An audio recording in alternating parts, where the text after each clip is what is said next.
Bollywood handsome hero एवं TV anchor जय भानुशाली तांकर आकर्षणीय चेहरा पाई बेस जनाशुना। टीवी सेट हेउ किबा चलचित्र परदा सबु जगार निज टैलेंट पाई जय भानुशाली सर्वदा चर्चा रे रही थांती। एबे जय भानुशाली एक वीडियो सोशल मीडिया रे वायरल हेउछि जहाँ समस्त को ढेर हसौछि। ए वीडियो रे जय भानुशाली गोलापी मैक्सी पिंधि घरे बुलुथिबार नजर आसिछंती। जय भानुशाली ए वीडियोटी को निज इंस्टाग्राम रे शेयर करिछंती।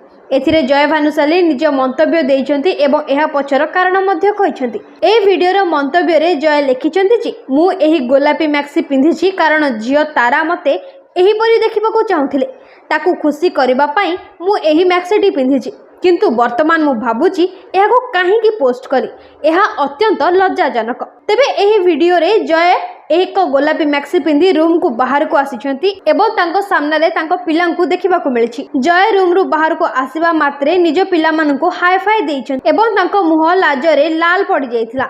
एहा परे जय भानुशाली सीधा बाथरूम आड़ को दौड़िथिले। लोक माने एही वीडियो उपरे मजालिया प्रतिक्रिया पोस्ट करिबा आरंभ करिसेंती।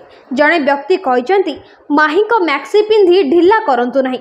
आउ जणे थट्टा करी जय भानुशाली को झियो डाकिबा ठारू आरंभ करी सुंदरी बोली मध्य कहिसेंती। जय को प्रशंसा करी जणे टीवी अभिनेता कहिसेंती जे आपण तो झियो मानकु मध्य टक्कर देई परिबे।